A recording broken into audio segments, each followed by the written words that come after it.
Welcome to my world. हमेशा से मनुष्यों की ये अभिलाषा रही है सितारों की सैर करना, आसमानों तक पहुंचना, और इसमें कई लोग सफल भी हुए हैं। परंतु जिस शक्ति की मदद से वे लोग अर्थात हमारे पूर्वज सितारों की सैर किया करते थे, संभवतः वह शक्तियाँ आज जन सामान्य के प्रयोग में नहीं है, और वह शक्ति थी अगुरुत्व की शक्ति, पावर ऑफ एंटी ग्रेविटी।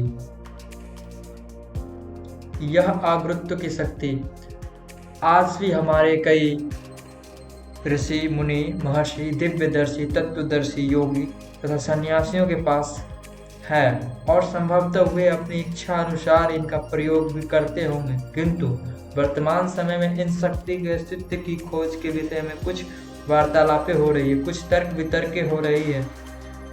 तो आइए इसी कड़ी में हम भी आपके समक्ष एक तर्क प्रस्तुत करने जा रहे हैं। उसका शीर्षक है अगुरुत्व तरंग, एंटी ग्रेविटेशनल वेव्स।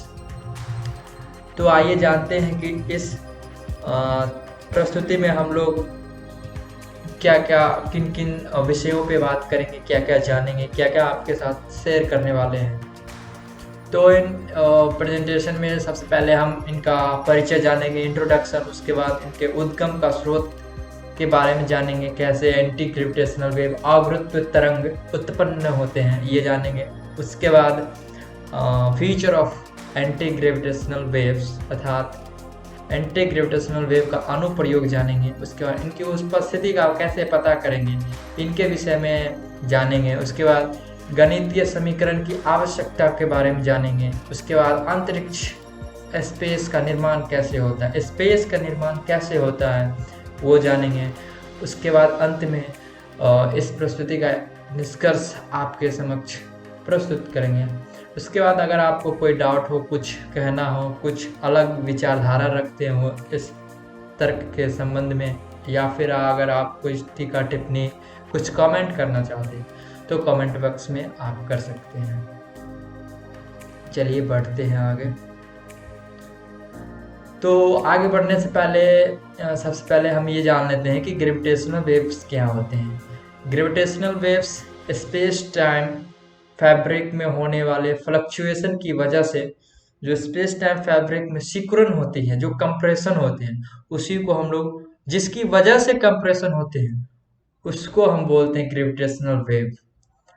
और उसी स्पेस टाइम फैब्रिक में कंपन या किसी फ्लक्चुएशन की वजह से स्पेस टाइम फैब्रिक में जो एक्सपेंशन होते हैं, और जिनकी वजह से जिस वेव्स की वजह से जो एक्सपेंशन होते हैं, या फिर उस एक्सपेंशन के टाइम जो वेव उनसे इमिट्स होते हैं, उससे ही हम लोग एंटी ग्रेविटेशनल वेव्स कहते हैं। इसमें आपको हम बता दें कि जो हमारा स्पेस टाइम फैब्रिक है वो कैसा होता है। तो वो कुछ ऐसा आपको दिखेगा। ये स्पेस टाइम फैब्रिक इसको बोल सकते हैं। ये फिर वैसे रियलिटी में एग्जिस्ट नहीं करते हैं, ये बस एक समझने के लिए एक कॉन्सेप्ट कह सकते हैं। इसे स्पेस टाइम फैब्रिक नाम दिया गया है इस तरह के। चलिए हम लोग प्रेजेंटेशन पे चलते हैं। तो यहाँ पे हम लोग हमने एक चार्ट बनाया है फंडामेंटल पार्टिकल, एलिमेंट्री पार्टिकल की। इसमें मेनली हम लोग फोकस करेंगे फोर्स कैरियर पे। फोर्स कैरियर को फर्दर 4 भागों में डिवाइड किया गया, photons, gluon, WZ bosons and ग्रेविटॉन्स। तो यहाँ पे एक चीज़ नोटिस करने वाली बात ये है कि जो ये 3 फोर्स कैरियर है इनका एंटी पार्टिकल एग्जिस्ट कर रहा है, और इनका जो ग्रेविटॉन है, ग्रेविटॉन एक फंडामेंटल पार्टिकल है। इसी फंडामेंटल पार्टिकल की वजह से ग्रेविटेशनल फोर्स एग्जिस्ट करते हैं, ग्रेविटेशनल फोर्स एग्जिस्ट करते हैं। तो जब इन फंडामेंटल पार्टिकल्स में 3 फंडामेंटल पार्टिकल्स की एंटी पार्टिकल्स अवेलेबल है, तो क्यों नहीं ग्रेविटॉन्स का भी एंटी पार्टिकल हो सकता है।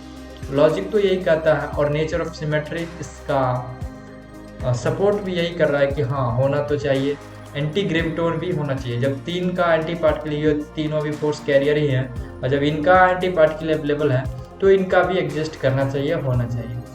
तब ये भी एक क्वेश्चन आता है कि जब इसका एंटी पार्टिकल है तो इस एंटी पार्टिकल से एसोसिएटेड फोर्स यानी कि एंटी ग्रेविटेशनल फोर्स भी एग्जिस्ट करने ही चाहिए। चलिए आगे बढ़ते हैं। तो ये तो तर्क है, देखते हैं आगे क्या होता है। तो यहाँ पे भी हमने कुछ और तर्क प्रस्तुत किए, जैसे कि इलेक्ट्रॉन है उसका एंटी पार्टिकल पॉजिट्रॉन है, म्यूऑन है उसका एंटी म्यूऑन है, टाउ है उसका एंटी टाउ है, अप क्वार्क है, डाउन क्वार्क है, top quark, bottom quark, proton anti proton, Z bosons, Z minus boson, W plus bosons, W minus boson.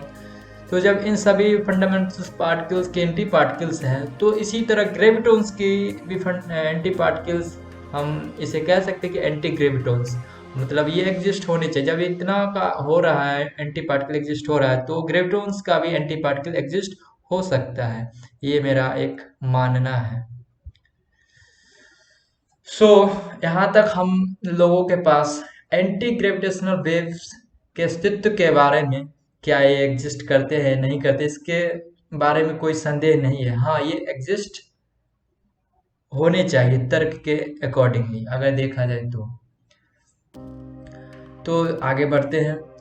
तो अगर ग्रेविटॉन्स एग्जिस्ट कर रहे हैं, तो एंटी ग्रेविटॉन्स भी एग्जिस्ट करने चाहिए, और अगर एंटी ग्रेविटॉन्स एग्जिस्ट कर रहे हैं, तो इससे एसोसिएटेड फोर्स जो है, एंटी ग्रेविटेशनल वेव फोर्स, वो भी अवश्य ही एग्जिस्ट करने ही चाहिए। तो यहाँ पे हम लोग एक इक्वेशन भी दे सकते हैं, फोर्स और मैटर के मास और मैटर के बीच के डिस्टेंस के बीच में, जैसा कि ग्रेविटेशनल वेव में है। ग्रेविटेशन वेव में जैसा कि न्यूटन सर ने दिए हैं फोर्स और मास और डिस्टेंस के बीच में, तो ग्रेविटेशनल फोर्स के लिए है। और ठीक यहाँ पे उसी तरह का कुछ फोर्स, मास और डिस्टेंस के बीच में एंटी ग्रेविटेशनल वेव के लिए भी कुछ यहाँ पे इक्वेशन का निर्माण किया जा सकता है, उसकी पूरी संभावना है। ये एक रिसर्च का एक अलग टॉपिक है, इस पर आप अगर चाहें तो रिसर्च कर सकते हैं और एक मैथमेटिकल इक्वेशन दे सकते हैं जो कि फोर्स, मास और बीच के डिस्टेंस को रिलेट कर सके। तो यहाँ पे हमने एक प्रेडिक्शन लगाया कि फोर्स मस्ट बी अप्रोपोर्शनल, ये एक प्रेडिक्शन है या फिर समथिंग अदर हो सकते हैं। तो यहाँ तक हम लोग पहुँचे कि यहाँ पे आगे बढ़ते हैं। तो we now every force is associated with its own wave. अच्छा, इलेक्ट्रिक फोर्स, जैसे कि जो हमारे फंडामेंटल फोर्स हैं, जितने फंडामेंटल फोर्स है अपने जो उनका वेव है उससे एसोसिएटेड होते हैं। जैसे कि इलेक्ट्रिक फोर्स है वो इलेक्ट्रोमैग्नेटिक वेव से एसोसिएटेड होते हैं, ग्रेविटेशनल फोर्स है वेव से एसोसिएटेड होते हैं। तो ठीक इसी तरह anti gravitational force anti gravitational wave से एसोसिएटेड होंगे, और ठीक इसी तरह जो हमारा स्ट्रॉन्ग फोर्स है वो भी स्ट्रॉन्ग वेव से एसोसिएटेड होंगे, और वीक फोर्स है वो भी वीक फोर्स से एसोसिएटेड होंगे। तो जहाँ तक एज ऑफ माई नॉलेज हमने अभी तक ये इसके बारे में नहीं सुना है, स्ट्रॉन्ग वेव और वीक वेव के बारे में। खैर ये एक अलग टॉपिक है कि फंडामेंटल फोर्स, जितने भी फंडामेंटल फोर्स हैं वो किसी न किसी फंडामेंटल पार्टिकल्स के कारण एग्जिस्ट करते हैं, और जितने भी फंडामेंटल पार्टिकल्स हैं उनका एक एसोसिएटेड वेव भी होता है। जैसे कि इलेक्ट्रोमैग्नेटिक वेव है तो उनका फंडामेंटल पार्टिकल क्या है, उनका एसोसिएटेड वेव इलेक्ट्रोमैग्नेटिक वेव है। ग्रेविटेशनल वेव उनका फंडामेंटल पार्टिकल्स है ग्रेविटॉन, और उससे एसोसिएटेड वेव है ग्रेविटेशनल वेव। ठीक उसी तरह एंटी ग्रेविटेशनल फोर्स है, उसका फंडामेंटल पार्टिकल एंटी ग्रेविटॉन, और उससे रिलेटेड जो वेव है वो है एंटी ग्रेविटेशनल वेव। ठीक उसी तरह स्ट्रॉन्ग फोर्स एक फंडामेंटल पार्टिकल है, इससे एसोसिएटेड स्ट्रॉन्ग फोर्स एक फंडामेंटल फोर्स है, और इसके लिए भी एक फंडामेंटल पार्टिकल्स हैं, जैसे कि मेसॉन्स हैं। मेसॉन्स के कारण ही स्ट्रॉन्ग फोर्स जो है एग्जिस्ट करते हैं, या इनके कारण ही स्ट्रॉन्ग फोर्स एक्टिव होते हैं। तो इनके रिगार्डिंग भी एक फंडामेंटल ये क्या कहता है स्ट्रॉन्ग फोर्स होना चाहिए। तो खैर ये एक अलग टॉपिक है, अपने टॉपिक पे आते हैं। Here we see an anti-gravitational wave exists logically, and now we should prove it experimentally. After that, we got a strong evidence regarding the existence of anti-gravitational wave. यहाँ तक हम लोगों ने देखा कि जो हमारा एंटी ग्रेविटेशनल वेव है वो तो लॉजिकली थ्योरेटिकली एग्जिस्ट कर रहे हैं by the law of nature of symmetry, और हमें आवश्यकता है इनकी प्रयोगात्मक तथ्य या उनके प्रूफ देने की, जिससे कि यह और भी अधिक एक ठोस सबूत के साथ हम कह सकते हैं कि हाँ ये एग्जिस्ट करते हैं। तो चलिए इसी कड़ी में आगे बढ़ते हैं। तो पहले जान लेते हैं कि इनके सोर्स ऑफ क्रिएशन के बारे में। एंटी ग्रेविटेशनल वेव का सोर्स ऑफ क्रिएशन क्या है? तो सामान्यतः यह कहा गया है विद्वानों और वैज्ञानिकों के द्वारा कि जो एंटी ग्रेविटेशनल वेव्स हैं वो वाइट होल से इमिट्स होते हैं, उनसे निकलते हैं, और कुछ अन्य सोर्स भी हो सकते हैं, लेकिन जो मेन सोर्स है वो वाइट होल ही है। अब प्रश्न ये आता है वाइट होल क्या है? वाइट होल एक प्रकार का होल है जिसके रेंज में जाने पर वो किसी भी वस्तु को बहुत ही तेज़ वेग से रिपेल करती है, यानी कि विकर्षित कर देती है अपने आसपास से। बहुत सारे साइंटिस्टों का ये मानना है कि जो ब्लैक होल है और वाइट होल है, अगर दोनों, कभी कभी ऐसा भी होता है कि मतलब इंडिपेंडेंटली होते हैं, ब्लैक होल एक अलग एग्जिस्ट कर रहा है, वाइट होल अलग एग्जिस्ट कर रहा है, उनका एक सिमेट्री पॉइंट होता है जो कि बंद होता है। और कभी कभी ऐसा भी होता है ब्लैक होल और वाइट होल दोनों आपस में जुड़े होते हैं, और जो उनका जो जुड़ने का जो पॉइंट होता है सिमेट्री पॉइंट बोला जाता है, सिंगुलर पॉइंट, सॉरी सिमेट्री नहीं, सिंगुलर पॉइंट।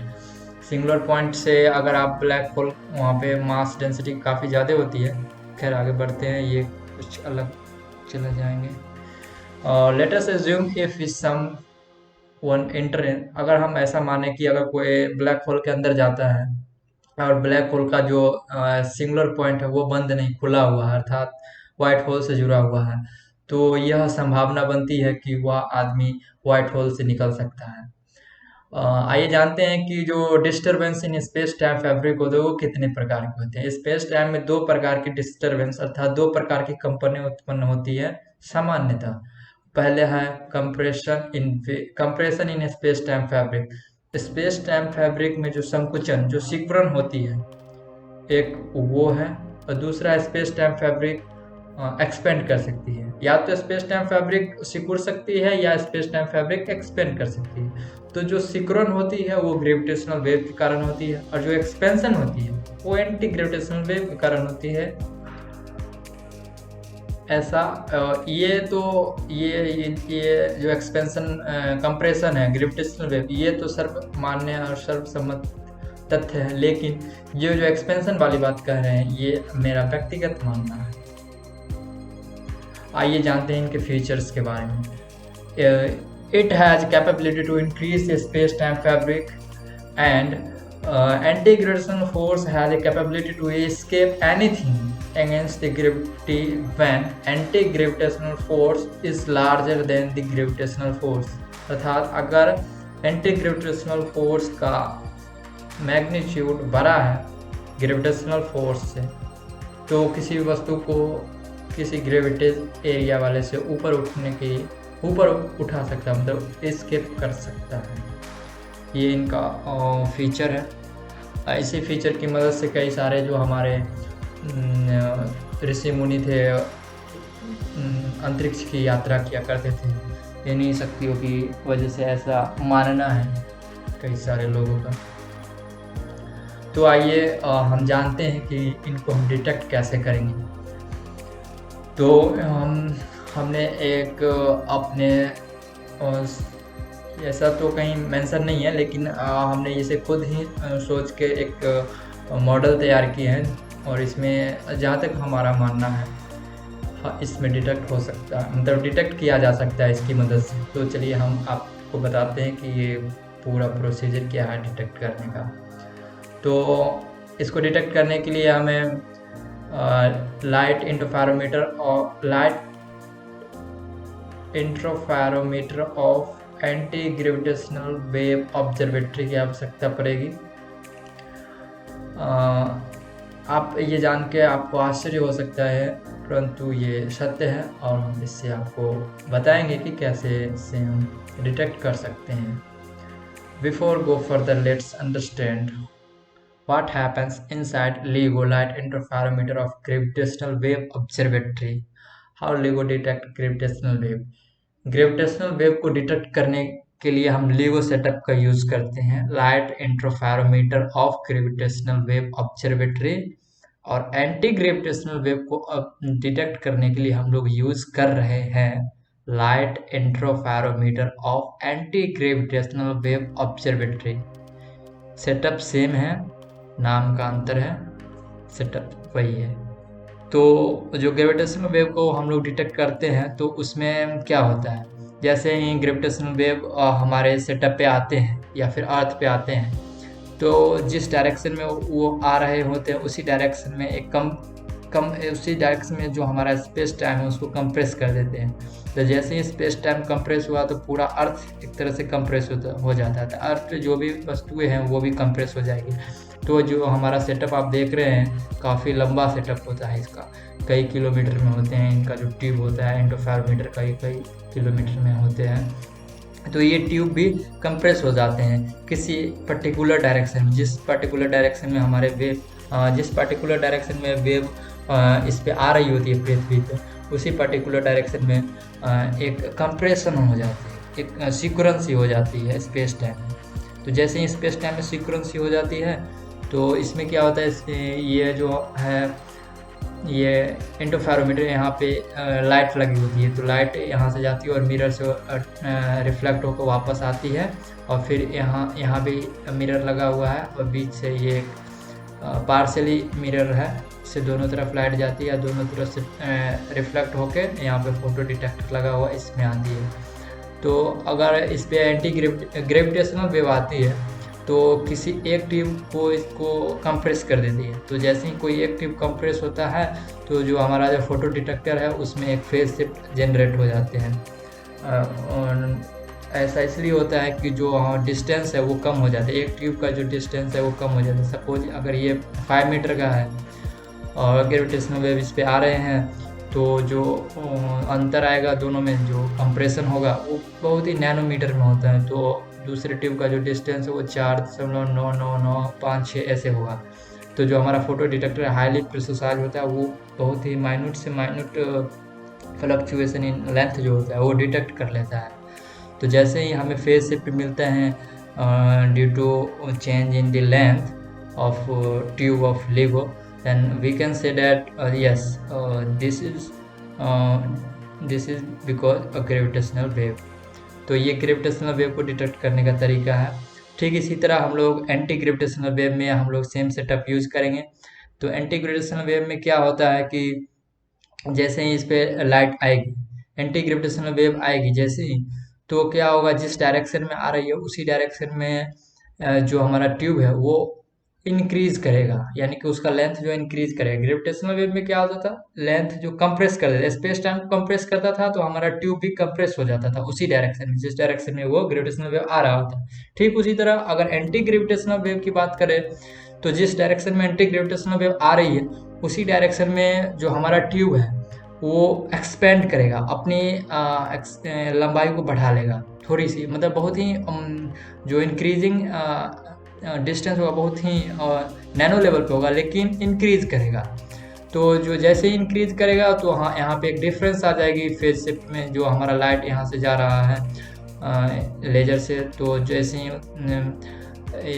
डिस्टेंस का अंतर आएगा तो एक पाथ डिफरेंस क्रिएट हो जाएगा। पाथ डिफरेंस जैसे ही क्रिएट होगा तो फोटो डिटेक्टर में एक फेज शिफ्ट जनरेट हो जाएगी। फेज शिफ्ट जैसे ही जनरेट होगी तो उसमें हम लोग इजीली देख सकते हैं कि जो हमारा डिस्टेंस है वो इंक्रीज़ किया है या फिर डिक्रीज़ किया है। तो अगर इंक्रीज़ कर रहा है तो हम लोग समझेंगे ऐसा कि ये एंटी ग्रेविटेशनल वेव की वजह से हो रहा है।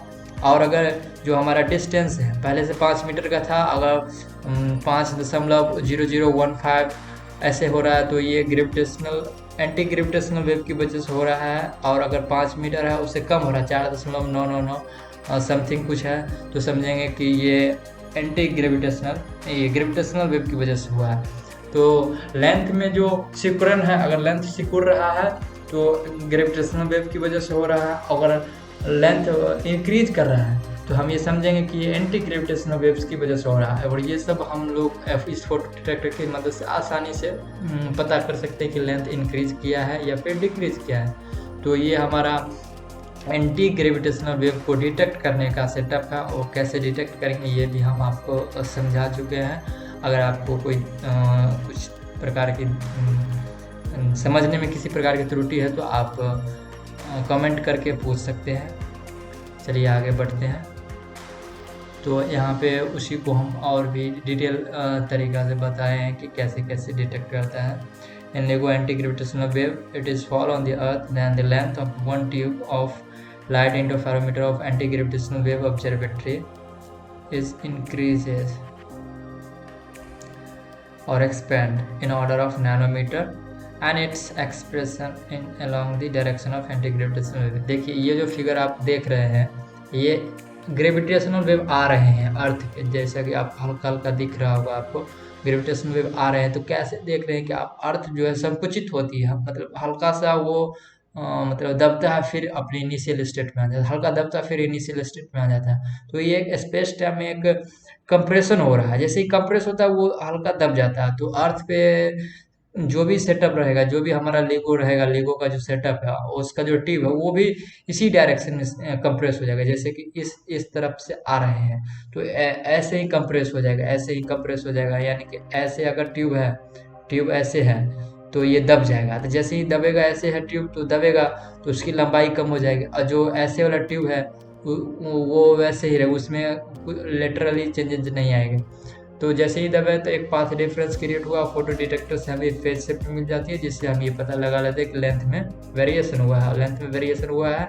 अगर लेंथ में वेरिएशन इंक्रीज हुआ, मतलब जो हमारा इनिशियल लेंथ है उससे किसी भी एक ट्यूब का जो लेंथ इंक्रीज किया है तो हम ये समझेंगे कि ये एंटी ग्रेविटेशनल वेव की वजह से हो रहा है। और लेंथ इनिशियल लेंथ से अगर लेंथ में जो कमी आ रही है वो डिक्रीज किया है, यानी कि लेंथ में संकुचन हुआ है, तो हम ये समझेंगे कि ये ग्रेविटेशनल वेव की वजह से हुआ है। तो यहाँ पे आप आसानी से ये अंतर पता कर सकते हैं कि जो हमारा ट्यूब का लेंथ है वो डिक्रीज किया है या इंक्रीज किया। अगर डिक्रीज किया है तो ग्रेविटेशनल वेव की वजह से हुआ है, और अगर इंक्रीज किया है तो वो एंटी ग्रेविटेशनल वेव्स की वजह से हुए हैं। तो ये एक्सपेरिमेंटल सेटअप है। अगर हम एंटी ग्रेविटेशनल वेव को अगर डिटेक्ट कर लेते हैं तो यह विज्ञान की दुनिया में एक बहुत बड़ा उपलब्धि माना जाएगा। आप जानते हैं कि जिन्होंने जो तीन साइंटिस्ट है जो एंटी ग्रेविटेशनल वेव्स को डिटेक्ट किए थे LIGO की मदद से, उन्हें नोबेल प्राइज़ दिया गया। तो ये अगर हम लोग या फिर अगर कोई भी अगर इसे करते हैं एंटी ग्रेविटेशनल वेव को, तो ये एक बड़ी उपलब्धि होगी। चलिए आगे बढ़ते हैं। तो यहाँ पे भी हम एक एग्जांपल लेके समझाएं कि अगर 5 मीटर का अगर कोई ट्यूब लेते हैं तो उसमें करते हैं तो जो चेंजेस आते हैं उसको कैसे डिटेक्ट करेंगे, वही चीज़ें अच्छे से लिख के बता दिए हैं, अगर आप करना चाहें तो देख सकते हैं। उसके बाद है mathematical equation.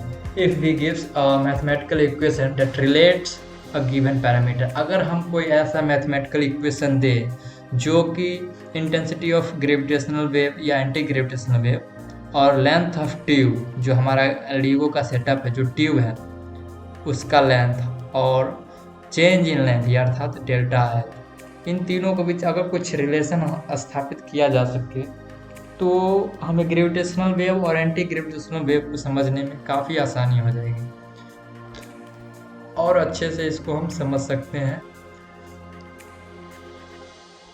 Thus we develop such type of mathematical equation, then we will easily understand all about gravitational and anti-gravitational waves। तो एक यहाँ पे आप एक शोध का टॉपिक भी हो चाहे तो इसे एज ए रिसर्च वर्क लेके आप कर सकते हैं कि इनके बीच एक रिलेशन स्थापित करना है। इनके लिए आपको इनके विषय में अच्छे से पढ़ना होगा, कुछ आर्टिकल वगैरह, कुछ रिसर्च पेपर। वैसे तो इस फील्ड में ज़्यादातर अभी काम नहीं हुए हैं, जो भी काम हुए हैं एज ए इंट्रोडक्टरी लेवल पे काम हुए हैं, कोई भी मैथमेटिकल काम नहीं हुआ है। ऐसा हमारा सर्वे है। Cause of creation of space, ये बहुत ही रोचक कंटेंट है इस प्रस्तुति का। So for there is no any single theory that can explain about the creation of space. ऐसा एक भी थियरी नहीं है अभी तक जो कि स्पेस के क्रिएशन को समझा सके।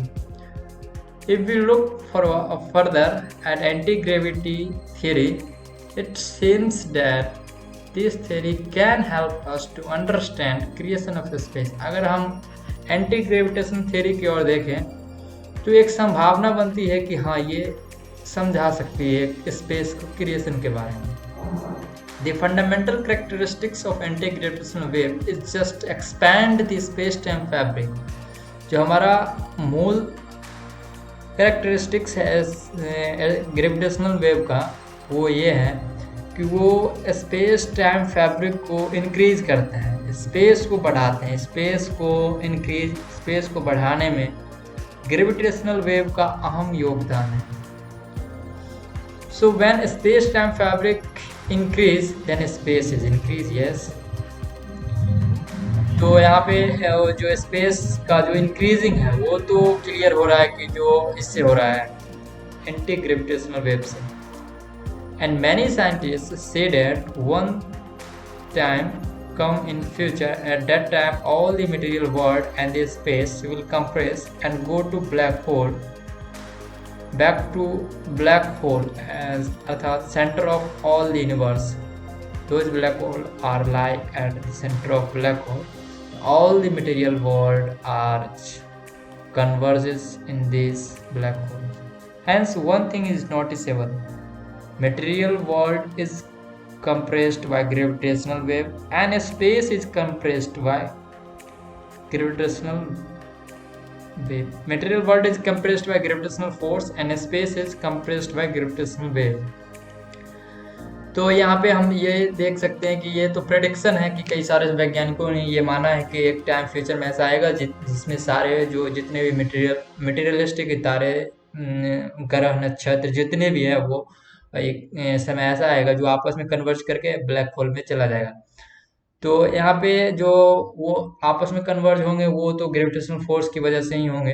ग्रेविटेशनल फोर्स जैसे जैसे बढ़ता जाएगा आपस में कन्वर्ज होते जाएंगे और एक आएगा कि पूरा एक सिकुड़ के एक ब्लैक होल में समा जाएगा। तो जो मटेरियल का जो यहाँ पे एक गौर करने वाली बात ये है, जो मटेरियल का जो कंप्रेशन होगा वो ग्रेविटेशनल वेव की वजह से हो रहा होगा और जो स्पेस का जो कंप्रेशन होगा ये ग्रेविटेशनल वेव की वजह से होगा। तो ये एक मानना है, वैसे ये सर्वथा सत्य बातें नहीं है, ये एक साइंटिस्टों का एक मानना है, ऐसा हो सकता है। तो इसी तरह अगर ऐसा हो रहा है तो जो स्पेस एक्सपेंड कर रहे हैं वो एंटी ग्रेविटेशनल वेव की वजह से एक्सपेंड कर रहे हैं। अगर ग्रेविटेशनल वेव्स की वजह से स्पेस सिकुड़ रहा है तो ठीक इसका उल्टा एंटी ग्रेविटेशनल वेव की वजह से स्पेस एक्सपेंड कर रहा है। ये आप देख सकते हैं कि स्पेस टाइम फैब्रिक का ये एक एनिमेटेड वीडियो है। इसी को हम लोग स्पेस टाइम फैब्रिक कहते हैं, जो रेक्टेंगल शेप में आपको दिख रहा है, स्क्वायर रेक्टेंगल। और ये जो फ्लक्चुएशन है इसमें कंपन हो रहे हैं, इसी टाइम अगर इसमें इसके फैब्रिक में अगर एक्सपेंशन हो रहे हैं तो ये हमारा एंटी ग्रेविटेशनल वेव्स की वजह से हो रहे हैं। और अगर संकुचन हो रहे हैं तो यानी कि कंप्रेशन हो रहे हैं तो वो ग्रेविटेशनल वेव्स की वजह से हो रहे हैं। Conclusion. In this presentation, I will explain all about the existence of anti-graviton fundamental particles. If anti-graviton exists, then its associated wave and force must be exist। अगर anti-graviton exist कर रहा है तो इससे एसोसिएटेड जो फोर्स है anti gravitational force और इससे एसोसिएटेड जो वेव है एंटी ग्रेविटेशनल वेव वो अवश्य ही एग्जिस्ट करना ही चाहिए। There is two type of disturbance in space time fabric. Space time fabric में दो तरह के जो डिस्टर्बेंस होते हैं, उसमें पहला जो डिस्टर्बेंस है वो कंप्रेशन है। जो स्पेस टाइम फैब्रिक कंप्रेस होते हैं, यहाँ पे आप देख सकते हैं जो यहाँ पे आते आते जो स्पेस टाइम फैब्रिक है वो सिकुड़ रहे हैं। तो ये जो सिकुड़न है वो ग्रेविटेशनल वेव की वजह से होती है। ग्रेविटेशनल वेव की इंटेंसिटी जितनी ज़्यादा होगी स्पेस टाइम फैब्रिक में जो संकुचन होगा, जो कंप्रेशन होगा उतना अधिक होगा। और स्पेस टाइम फैब्रिक में अब जितनी कम होगी इंटेंसिटी उतना जो संकुचन है, जो कंप्रेशन है वो कम होगा। तो दो तरह के होते हैं, पहला है कंप्रेशन और दूसरा है एक्सपेंशन। तो जो स्पेस टाइम फैब्रिक में एक्सपेंशन होते हैं, जो यहाँ पे देख सकते हैं नीचे वाले, ये सिंगुलर पॉइंट इसको बोलते हैं। इससे जो नीचे है इसको हम लोग यहाँ पे जो देख रहे हैं, जो स्पेस टाइम फैब्रिक फैल रहे हैं, अपने आप को एक्सपेंड कर रहे हैं, यहाँ पे देख सकते हैं। तो ये जो एक्सपेंशन है वो एंटी ग्रेविटेशनल वेव की वजह से होते हैं। तो ये है, आप इससे समझ सकते हैं, जो ऊपर ऊपर जो आप देख रहे हैं जहाँ पे स्पेस टाइम फैब्रिक कंप्रेस्ड हो रहे हैं, बहुत ज़्यादा ही कंप्रेस्ड हो रहे हैं, तो ये ब्लैक होल से आप कह सकते हैं। और नीचे जो आप है उससे वाइट होल कह सकते हैं। और ये बीच का जो पॉइंट है वो सिंगुलर पॉइंट है। अगर कोई इससे होकर इंटर करता है तो ये संभावना है इससे होकर निकल सकता है। वैसे ये एक धारणा है, वैसे इसमें जाने के बाद कोई जीवित नहीं बचेगा। Thus, it's also contribute a big role in the creation of space. मतलब यहाँ से आप समझ सकते हैं जो स्पेस क्रिएट होता है वो ग्रेविटेशनल वेव्स की मदद से होते हैं और एंटी ग्रेविटेशनल वेव की मदद से होते हैं। क्योंकि जो स्पेस के क्रिएशन में जो main at a quantum level पे जो कहें पार्टिकल है वो यही है, एंटी ग्रेविट्रॉन, अर्थात इससे रिलेटेड जो फोर्स है या फिर वेव है वो एंटी ग्रेविटेशनल वेव और एंटी ग्रेविटेशनल फोर्स। तो इनकी वजह से ही स्पेस का जो है निर्माण होता है और उनका जो संकुचन कहे या फिर उनका सिकुड़न कहे वो ग्रेविटेशनल वेव्स की वजह से होते हैं, ग्रेविटेशनल फोर्स की वजह से होते हैं। और क्वांटम लेवल पे बात करें तो इनका फंडामेंटल पार्टिकल जो ग्रेविटॉन है उनकी वजह से होते हैं। तो ये रहा कंक्लूजन। अगर आप इससे कुछ अलग सोचते हैं या फिर हमारे जो इस तर्क में आपके अगर आपको अगर कुछ कमियां आ रही है नज़र, तो आप हमें कमेंट करके बताएं।